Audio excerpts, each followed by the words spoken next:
Captain Sarah Chen stood on the bridge of the UES Defiance, watching the tactical display with growing dread. 23 human ships faced off against more than 200 alien vessels. The numbers were bad enough to make her stomach turn, but she kept her face calm for her crew. "Captain, the enemy fleet is moving into attack formation," reported Lieutenant Marcus Webb from the sensor station. His voice was steady, but Sarah could hear the fear underneath. "All ships, this is Captain Chen," she spoke into the communication system. "Remember why we're here. Behind us is Earth. Behind us are 8 billion people who are counting on us. We don't retreat. We don't surrender. We fight." The Zephyrian hegemony had discovered humanity 5 years ago. At first, human leaders hoped for peaceful contact. They sent diplomats, offered trade agreements, shared cultural exchanges. The aliens had seemed interested at first. They studied human technology, learned human languages, and asked many questions about Earth's history. Then came the Declaration. The Zephyrians announced that humans were an aberrant species that posed a threat to galactic order. They gave humanity 1 year to prepare for cleansing. No negotiation was possible. No compromise would be accepted. The hegemony had spoken. Sarah remembered the day the message arrived. She had been a commander then, serving on a patrol ship near Mars. The entire Sol system had gone quiet for hours as world leaders tried to understand what they were facing. When the truth became clear, panic followed. Then came determination. Humanity had spent those 5 years building ships, training crews, and preparing defenses. They studied every piece of alien technology they could find. They built weapons based on theories that had never been tested. They recruited anyone who could fire a gun or pilot a ship, young and old, soldier and civilian. Everyone who could help had volunteered, but it hadn't been enough. The first battles at the outer colonies had gone badly. Human ships were tough, and their crews were brave, but the aliens had better weapons and more experience. Colony after colony fell. Millions of humans died or disappeared. The survivors told stories of Zephyrian efficiency in wiping out entire populations. Now the enemy was here, at the edge of the Sol system. This was humanity's last stand. Enemy ships opening fire.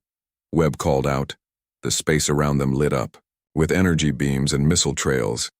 The Defiance shook as enemy fire hit their shields. Sarah gripped the command chair's armrests and watched her tactical officer work. "Return fire, all weapons," she ordered. Human plasma cannons and railguns fired back. The weapons were crude compared to Zephyrian technology, but they were built with human stubbornness. When a human weapon hit, it hit hard. The battle spread across thousands of kilometers. Human ships fought in small groups, using tactics learned from the earlier defeats. They couldn't match the aliens in firepower, but they could outthink them. Human captains had learned to be unpredictable, to take risks that alien commanders wouldn't consider.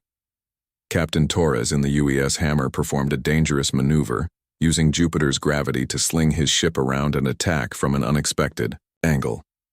Commander Park in the UES Resilient fired her ship's entire missile load at once, overwhelming a Zephyrian cruiser's defenses.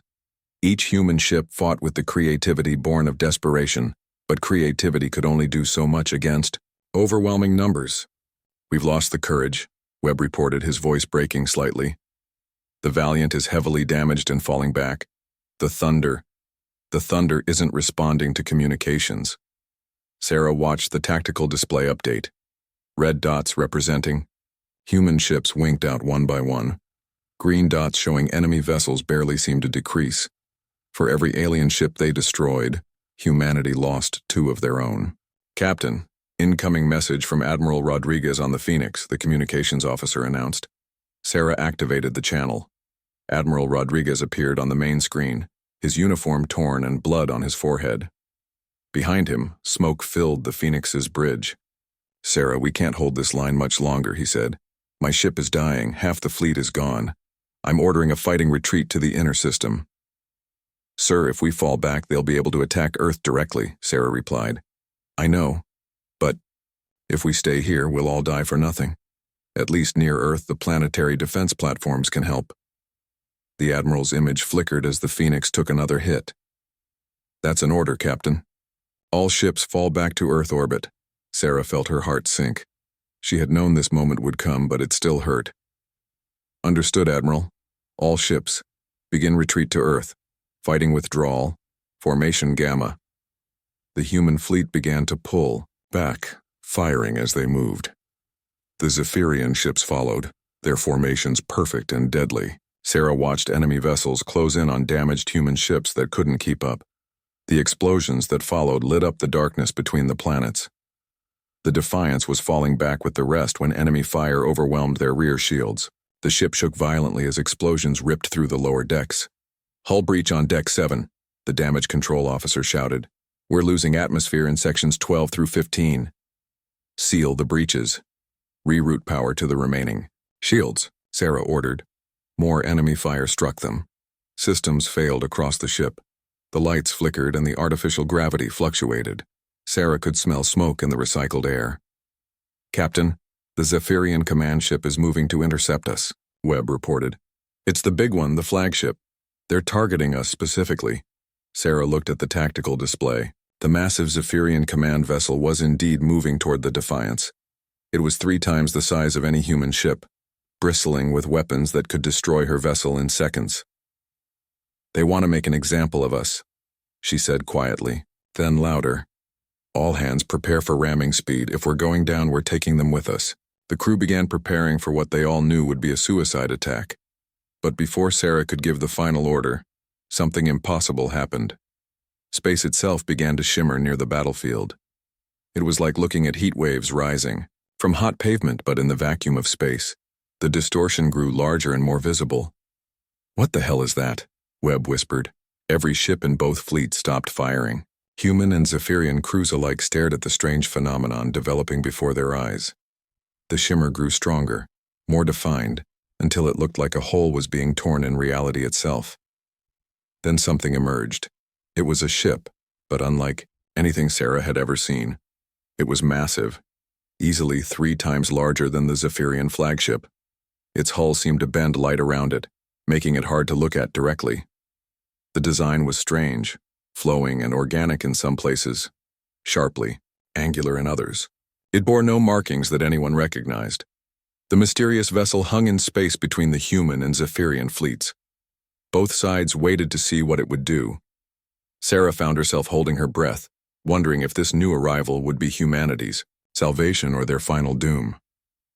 For a moment that felt like eternity. Nothing happened. Then the Zephyrian admiral sent a communication toward the strange ship, demanding identification according to galactic law. The mysterious vessel remained silent. Sarah, Chen watched and waited, knowing that whatever happened next would change everything. Admiral Kethvar of the Zephyrian hegemony stood rigid on his command bridge, his forearms crossed in a gesture of authority. His scaled face showed no emotion as he studied the massive ship that had appeared from nowhere. In his 300 years of military service, he had never seen anything like it. "Communications officer, send the identification demand again," he ordered in his harsh, clicking language. "Already sent, Admiral. The vessel does not respond to any standard frequencies or protocols," the communications officer replied, her tentacles dancing nervously over her control panel. Kethvar's tactical advisor, a tall humanoid with gray skin and large black eyes, approached his station.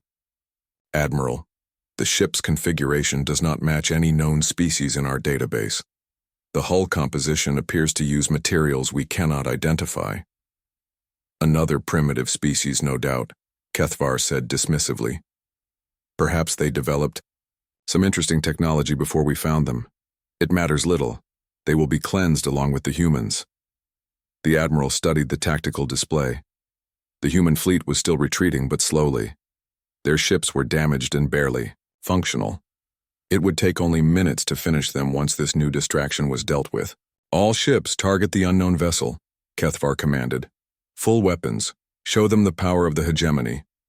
Across the Zephyrian fleet, weapon systems activated. Energy cannons that could melt through asteroid belts charged to full power.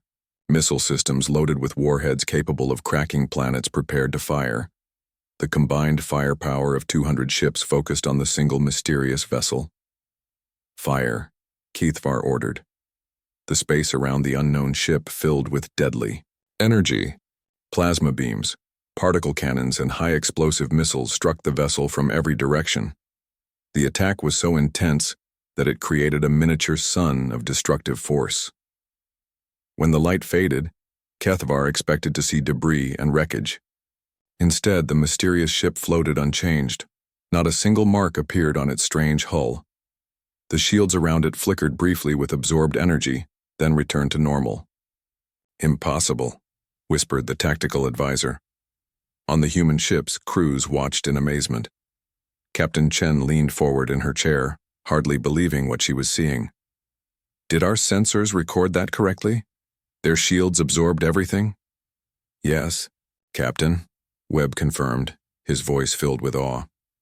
"Full barrage from 200 ships, no damage at all." The mysterious vessel hung motionless for several seconds. Then, slowly, weapon ports began to open along its hull. They were unlike anything in the galactic databases.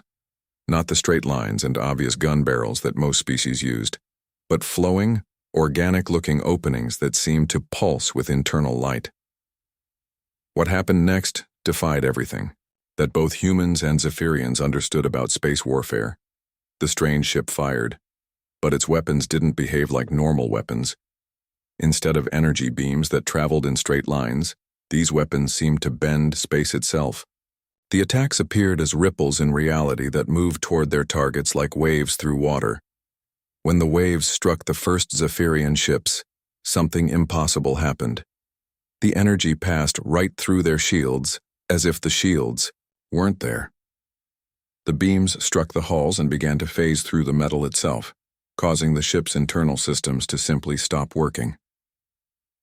One moment, a Zephyrian cruiser was fully operational. The next moment, it was a dead hulk floating in space, its crew unconscious but alive, its weapons and engines completely inactive. "What kind of weapon phases through matter?" Chen asked in disbelief. But the mysterious ship wasn't finished. Other weapon ports opened, revealing different types of armaments. These fired what looked like small black spheres that moved slowly through space. When the spheres reached their targets, they created gravitational fields so intense that entire Zephyrian ships began to collapse inward on themselves. A massive Zephyrian battleship, one that had been bombing human colonies for months, was caught by one of these gravitational weapons.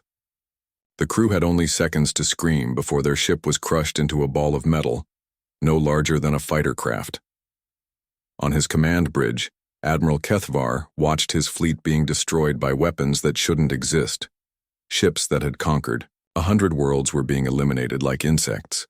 His scaled hands gripped his command chair so hard that his claws left marks in the metal. "All ships retreat," he finally ordered. "Emergency jump to hyperspace." But even retreat proved difficult. Against this new enemy, some of the mysterious ship's weapons seemed to disrupt space itself, making hyperspace jumps impossible for ships caught in their effect. Several Zephyrian vessels found themselves trapped, unable to escape as more of the reality-bending attacks struck them. The remaining Zephyrian ships that could still function began jumping away. Within minutes, Admiral Keithvar's mighty fleet was reduced to fewer than 50 vessels, all fleeing in different directions. The mysterious ship made no attempt to pursue them. Instead, it turned toward the human fleet. On the Defiance, alarms began sounding again. "Captain, the unknown vessel is approaching our position," Webb reported. Sarah felt her crew's tension rise. This ship had just destroyed most of a Zephyrian fleet with ease. If it decided humanity was also a threat, the human ships would last even less time than the aliens had. "Hold position," she ordered. "No aggressive moves. Let's see what they want." The massive ship moved closer, its strange hull still bending light in ways that hurt to look at directly. When it was only a few kilometers away, it stopped. For minutes, nothing happened. Then Sarah's communications officer looked up in confusion. "Captain, I'm receiving a signal, but it's not coming through normal channels." "What do you mean?" "It's coming through the old radio frequencies, the kind Earth used to broadcast music and entertainment centuries ago. And, Captain, it's playing music, Sarah frowned. Music? What kind of music? The communications officer activated the speakers. Classical music filled the bridge, something old and beautiful that Sarah recognized from her childhood. It was a piece her grandmother had loved, something from the early 21st century. But as Sarah listened more carefully, she realized there was something else in the music. The notes contained patterns, mathematical relationships that seemed almost like a code. Her science officer noticed it too. Captain, there's a message hidden in the music structure. It's using mathematical patterns to encode language, old Earth language. Can you decode it? The science officer worked frantically at his station. After several minutes, he looked up with amazement on his face. Captain, the message says, "This is Commander Elena Vasquez of the Terran Exodus Fleet. We have been searching for home for 800 years. We request permission to dock and speak with representatives of Earth. We have much to discuss." Sarah stared at the message display. Terran meant Earth. But humans had never had an Exodus fleet. No human ships had left the solar system 800 years ago. Earth's technology hadn't been advanced enough for interstellar travel until recently. "Send a reply," she said finally. Tell them they have permission to dock, and ask them to explain who they are." As her communications officer sent the message, Sarah wondered what other impossible things this day would bring. First, humanity's greatest enemy had appeared with overwhelming force. Then a mysterious ship had appeared and saved them with weapons that seemed like magic. Now it seemed that ship might contain humans. Humans who claimed to have left Earth 8 centuries ago, before Earth even had the technology for space travel. Sarah Chen had been trained for many kinds of first contact situations, but no one had trained her for this. Outside the Defiance's windows, a small craft emerged from the massive, mysterious ship. It moved toward them with the same reality-bending technology that had destroyed the Zephyrian fleet. Whatever answers it contained, Sarah knew her life and humanity's future was about to change forever. The small craft that approached the Defiance was unlike any shuttle Sarah had ever seen. It moved without visible engines, gliding through space as smoothly as a bird through air. Its hull was the same light-bending material as the massive ship, making it difficult to track visually. "Docking Bay 2 is ready to receive them, Captain," reported the dockmaster over the communications system. Sarah left the bridge and made her way to the docking bay, accompanied by her security chief and 2 guards. She wasn't sure what to expect. If these really were humans from Earth, they had clearly developed technology far beyond anything the Sol system possessed. The strange craft settled into the docking bay with no sound at all. For several minutes, nothing happened. Then a section of the craft's hull simply faded away, becoming transparent like glass, then disappearing entirely. A figure stepped out. Sarah's breath caught in her throat. It was definitely human. A woman of medium height with dark skin and black hair pulled back in a practical style. But she wore armor unlike anything Sarah had seen, form-fitting and made from the same reality-bending material as her ship. The armor seemed to shimmer and shift, sometimes appearing solid, sometimes almost transparent. The woman's movements were different too. She moved with fluid grace, as if gravity affected her less than it should. Her eyes swept the docking bay, with an alertness that reminded Sarah of a predator sizing up potential threats. "Captain Chen, I presume," the woman said, stepping forward. Her voice carried an accent that Sarah couldn't place. It sounded like a mixture of different Earth languages blended together over time. "I am Captain Chen, and you are Commander Vasquez." The woman nodded. "Elena Vasquez, commanding the Eternal Wanderer. Though I should explain that my rank system probably doesn't match yours anymore. We've been away from home for a very long time." Sarah studied Elena's face. She looked human, but there were subtle differences. Her eyes moved too quickly, tracking multiple objects at once. Her reflexes seemed enhanced.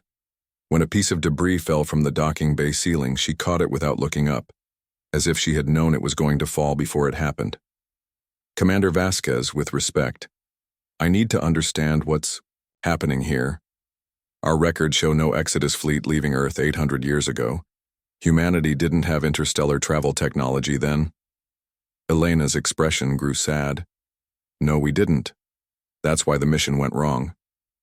She gestured, and the air above her hand filled with a three-dimensional display of Earth and the solar system. The technology was so advanced that Sarah's security chief reached for his weapon before stopping himself. In 1847, by your calendar, a group of scientists and explorers attempted to create a faster-than-light drive, Elena explained. They were working in secret, using theories that were centuries ahead of their time. The project was funded by several wealthy individuals who believed humanity needed to spread among the stars to survive. The holographic display showed a primitive-looking spacecraft, nothing like the sleek vessels of either era. The test flight was supposed to be a short jump to Alpha Centauri and back. Instead, something went wrong with the space-time calculations. Our ship, and the 12 others in the fleet, were thrown across the galaxy. Worse, we were knocked slightly out of phase with normal space-time. Sarah frowned. Out of phase? We existed in the same universe but slightly shifted from normal reality. We could observe your dimension, but we couldn't interact with it.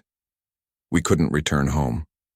For centuries, we drifted through space, developing technology to survive, and searching for a way back to our proper dimension. The holographic display showed the fleet's journey across space, moving from star to star, always searching. During those centuries, we changed, Elena continued. Living partially outside, normal space-time affected us. Our reflexes became faster. Our minds adapted to seeing multiple dimensions at once.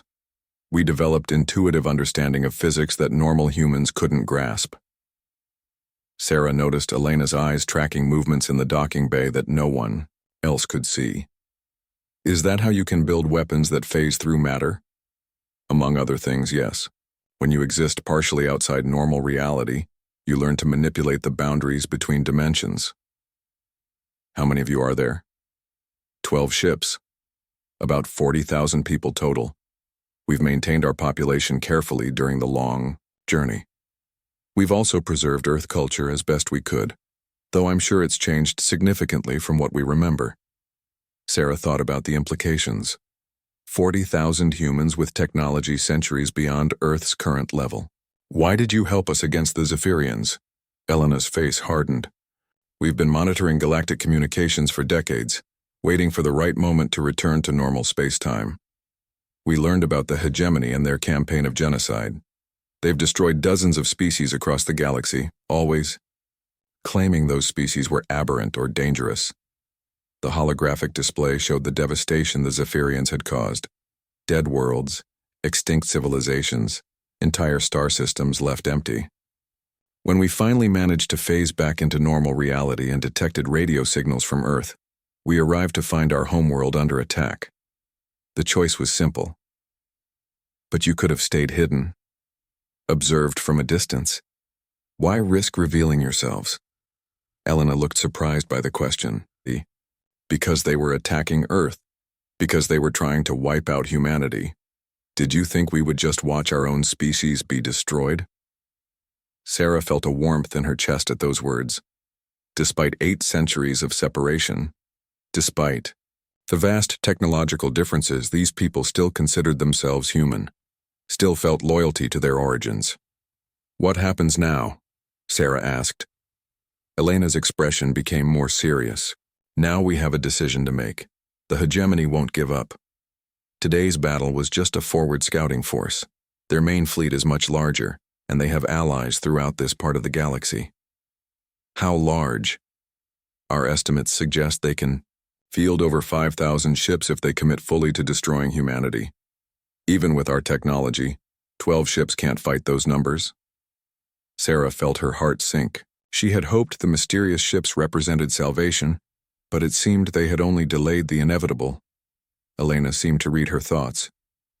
However, we're not the only victims of the hegemony.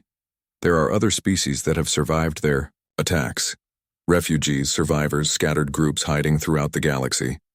Most of them have given up hope, but they might fight if they had a reason to believe they could win. You're talking about building an alliance. I'm talking about giving oppressed species throughout the galaxy a chance to fight back. The Exodus fleet has technology, but we're only 40,000 people. Earth has population and industrial capacity, but your technology needs improvement. Together with other species who hate the hegemony, we might have a chance. Sarah considered the proposal. It was audacious beyond belief. Humanity had barely survived their first real battle with the Zephyrians. Now this woman was suggesting they take on an entire galactic empire. But what choice did they have? The hegemony would never stop hunting humanity. Running and hiding would only delay their extinction. What would you need from us? Sarah asked. Access to your industrial facilities, permission to upgrade your ships with our technology. Most importantly, we need your diplomatic skills. You've had contact with alien species. You understand politics and negotiation in ways we've forgotten during our centuries of isolation. Elena paused, then continued. There's something else. We've detected quantum communication signatures from several Zephyrian facilities. We believe we can capture their communication network and use it to contact other survivor species. But we'll need human crews working alongside ours. Sarah thought about Admiral Rodriguez and the other human commanders. This decision was too big for one captain to make. But she could see the potential. Earth's industrial might combined with technology from the future. Human diplomatic skill working with enhanced reflexes and multi-dimensional thinking. I'll need to discuss this with my superiors, Sarah said. Elena nodded. Of course. But Captain, don't take too long. Our sensors indicate the hegemony is already mobilizing a larger fleet. We estimate you have perhaps 6 months before they return in overwhelming force. 6 months to build an alliance capable of fighting a galactic empire. 6 months to give every oppressed species in this part of the galaxy a reason to hope. Again, Elena corrected. Humans have always been good at doing impossible things when they're properly motivated. Sarah looked at this woman from humanity's past and future, thinking about the choice before her species. They could hide and hope for the best, or they could stand up and fight for not just their own survival, but for every other species facing extinction. When she thought about it that way, there really wasn't a choice at all. Commander Vasquez, I think we need to talk to my admiral immediately. 3 weeks after the first contact with the Exodus fleet, the asteroid belt between Mars and Jupiter buzzed with activity, unlike anything the solar system had ever seen. Massive construction platforms assembled new hybrid ships that combined Earth's industrial techniques with Exodus technology. The sight was both beautiful and intimidating. Admiral Rodriguez stood on the observation deck of the new Joint Command Station, watching sparks fly as human welders worked alongside figures in the strange shifting armor of the Exodus fleet. The two groups had adapted to working together faster than anyone expected. The integration is proceeding ahead of schedule, Elena reported, joining him at the observation window. She had spent the last 3 weeks traveling between Earth and the construction sites, coordinating the technology transfer. Your people learn quickly, Rodriguez replied. Though I have to admit some of your technology seems like magic to us. Elena smiled. Arthur C. Clarke once said that any sufficiently advanced technology is indistinguishable from magic. We've had 8 centuries to push the boundaries of what's possible. Through the window, they could see the first completed hybrid vessel, a ship that looked like no human or alien design anyone had seen before. It maintained Earth's practical angular hull construction, but incorporated the flowing organic weapon systems of the Exodus fleet. More importantly, it carried phase shields that could protect against Zephyrian weapons. How many ships will be ready for the operation? Rodriguez asked. 47 hybrids plus our 12 original vessels, Elena answered. It's not a large fleet, but each ship packs more firepower than anything the hegemony has seen before. The operation Elena referred to was ambitious beyond anything humanity had ever attempted. Intelligence gathered from the retreating Zephyrian ships had revealed the location of their forward command base in the Kepler 442 system. The base served as a communication hub for hegemony forces throughout this part of the galaxy. Captain Chen, recently promoted to Commodore for her role in First Contact, approached them with a data tablet in her hands. The latest reports from our scouts are in. The Zephyrian base is heavily defended, but they're not expecting an attack. Their forces are spread out, preparing for the invasion of Earth. Elena studied the tactical data. 12 orbital defense platforms, 47 ships in the system, and ground-based weapons on 3 moons. Under normal circumstances, attacking would be suicide. But these aren't normal circumstances, Rodriguez said. Elena nodded. Our phase technology should allow us to penetrate their defenses. But the real prize isn't destroying the base. It's capturing their quantum communication network intact. The plan was complex and dangerous. The combined fleet would attack the Zephyrian base, but instead of simply destroying it, they would use Exodus phasing technology to board the Central Command facility. Once inside, they would take control of the quantum communication system that connected hegemony forces across dozens of star systems. More importantly, they would use that system to contact the scattered survivors of species the hegemony had tried to exterminate. Intelligence suggested that many groups were hiding in remote systems, forgotten but not destroyed. With the right message and proof that the hegemony could be beaten, these survivors might be willing to fight. Speaking of the communication network, Chen said, we've received another response to our preliminary broadcasts. She handed Elena the data tablet. On the screen was a message in symbols that looked like crystalline formations. The written language of the Altarians, a species the hegemony had supposedly wiped out 30 years ago. Elena read the message, her enhanced vision processing the complex symbol patterns instantly. They're willing to meet with us. They have 6 ships and about 2,000 people hiding in the Vega system. They're asking for proof that we can really challenge the hegemony. Rodriguez smiled grimly. I think a successful attack on a major command base should provide sufficient proof. Over the following days, the combined fleet prepared for departure. Human crews trained on Exodus technology while Exodus personnel learned to work with Earth's more straightforward systems.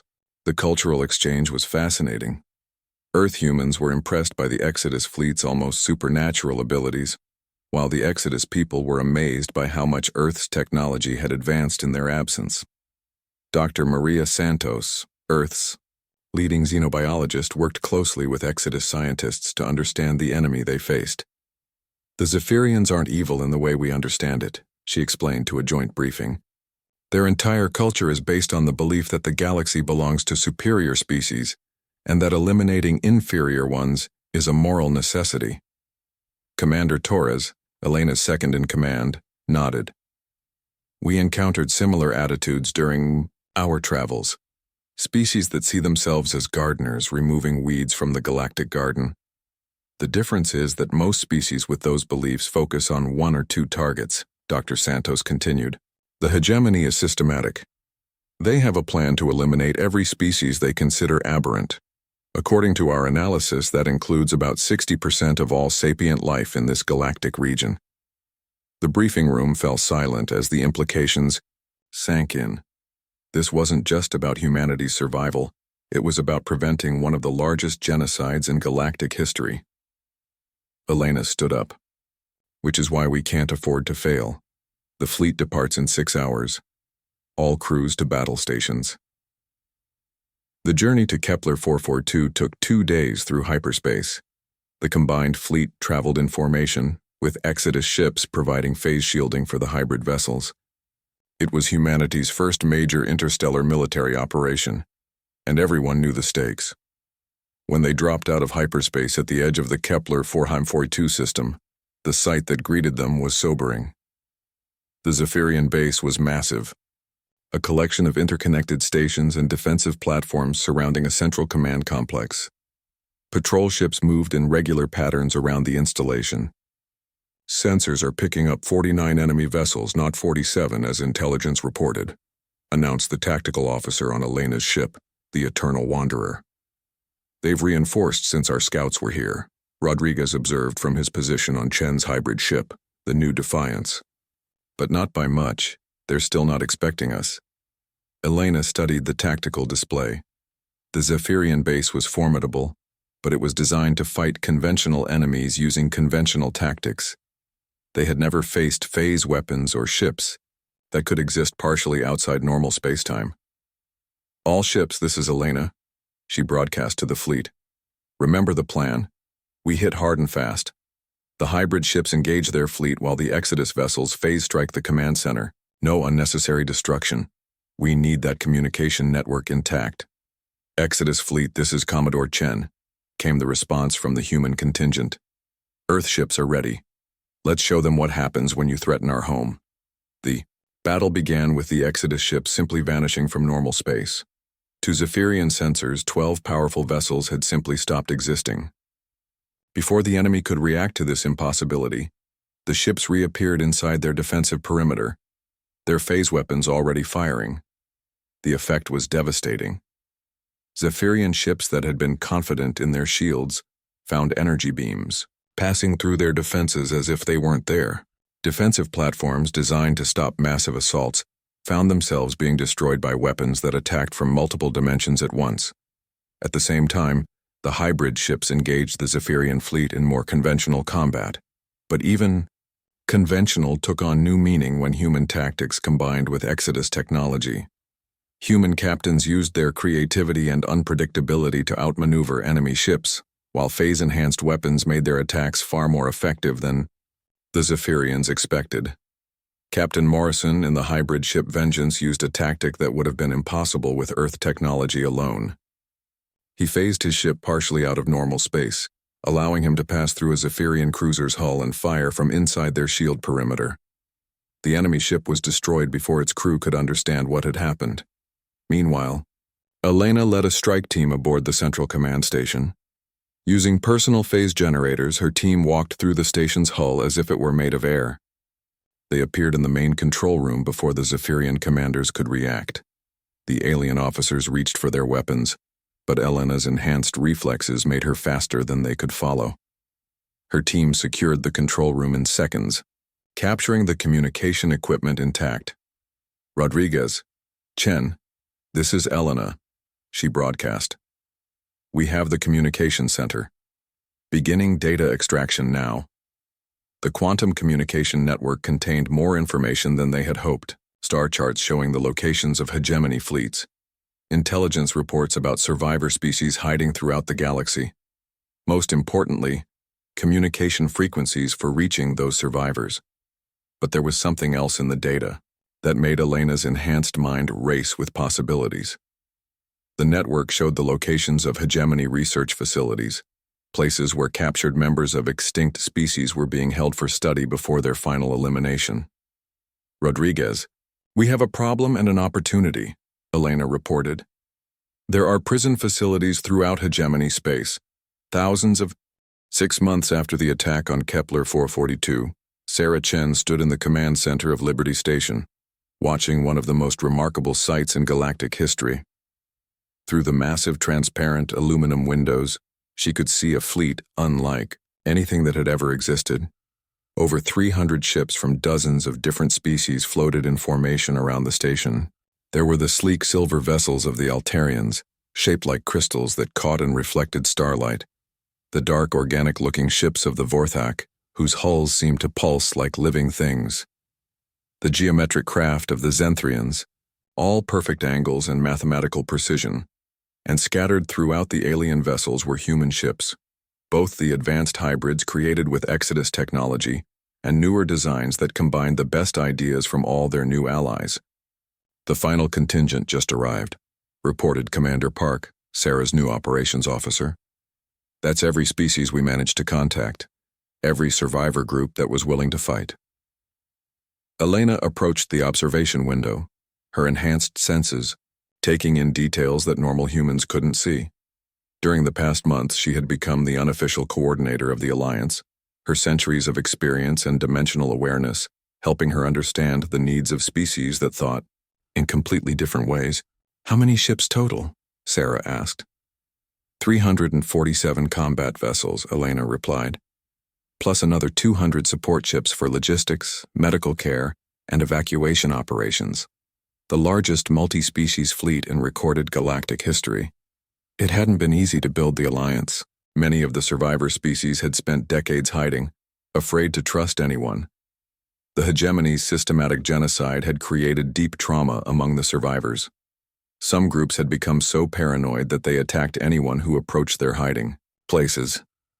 But gradually, proof of the Alliance's victories had convinced more species to join. The liberation of the prison facilities had been particularly effective. When survivors saw their supposedly dead relatives and friends being rescued from hegemony research stations, word spread quickly through the hidden networks. Dr. Santos had spent months working with the rescued prisoners, helping them recover from years of captivity, while also learning about hegemony weaknesses.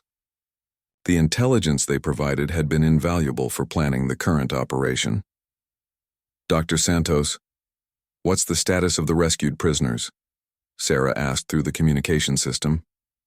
The xenobiologist's voice came back filled with both sadness and determination. We've rescued over 40,000 individuals from 23 different species. Many of them are still recovering from psychological trauma, but those who are able have been eager to help plan the offensive. One of the most valuable sources of intelligence had been a Cytherian named Zixtal, who had been held in hegemony research facilities for 15 years. The Cytherians were supposed to be extinct, but Zixtal had revealed that several thousand of his people were hiding in the Galactic core region.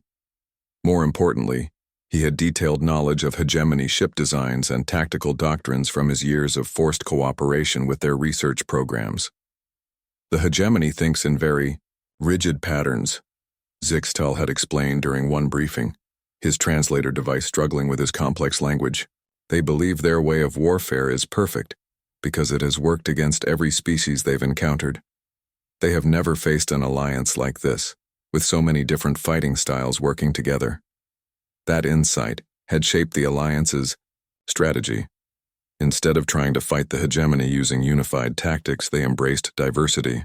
Each species would fight according to their strengths, creating a chaotic battle environment that the rigid hegemony forces couldn't adapt to quickly.